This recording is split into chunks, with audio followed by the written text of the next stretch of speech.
Here is the first half of Batsai.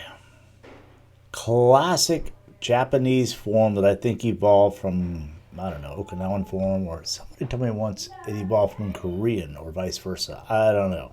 I know I've done it hundreds of times.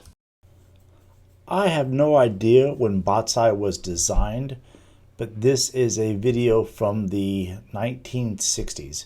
So we're going to break down the bunkai and what is presented as being the secrets of the Batsai kata.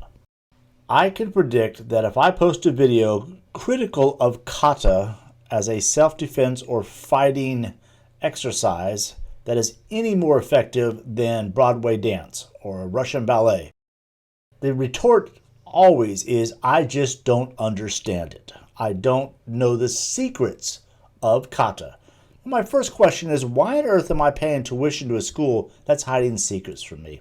Two, why on earth is there such complexity when everyone knows that the most important part of real self-defense is simplicity?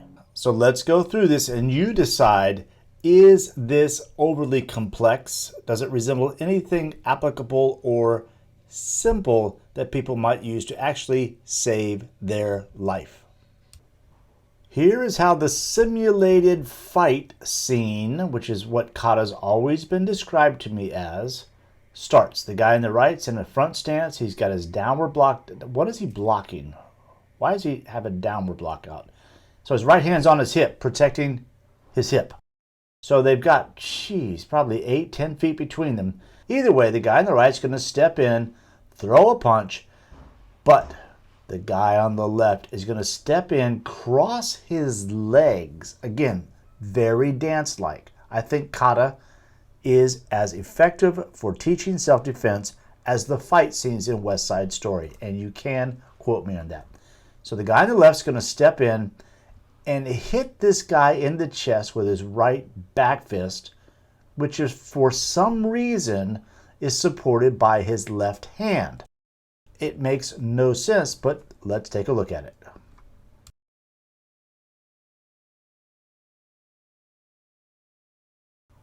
Remember that these are killing blows, so that back fist to the chest, the one shot, must have debilitated or killed the guy on the spot, because now our hero is going to turn to his left and block this guy's punch.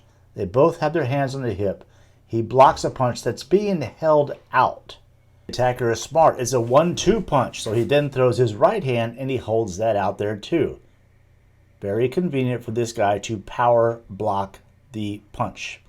And then the guy is attacked from behind. Sneaky Japanese attack.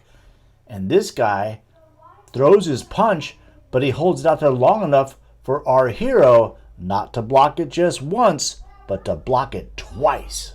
Now we pick this up in real time. We're going to repeat that silly combination. He hold it out there, he blocks it twice. Scoop and a dump. That's pretty cool, but he does it with one hand. Wouldn't you guide and grab the guy with the other hand? I certainly would. And he goes into this pose like a military, I don't know what he's doing there. Block, punch, and the guy blocks it. And they both hold the punches out. All right, he's advancing with blocks. That must mean that his opponent is going backwards and punching. Scooping it, back leg side kick like we saw the guy do earlier. He pulls it in. Side kick, good recoil. Blocks the punch that's held out there. The guy is advancing. That's just funny. The guy, we have to see that again. He's advancing with blocks. How weird is that? How many times you've ever seen a double punch to the face? Only in kata. A groin grab is a lot easier when the guy comes in squared off to you. What's wrong with this picture? Why does he pull his hand back in order to block? Blocking does not require power. There's no need to load it up. This just looks awkward. What is the theory behind squaring off to a guy who's going to punch you in the groin? Doing those silly blocks. Double punch. Oh, yeah. Everyone should know the double punch because no one has a defense against it. It's secret, like bunkai. That was one of the secrets that are exposed, I'm sure.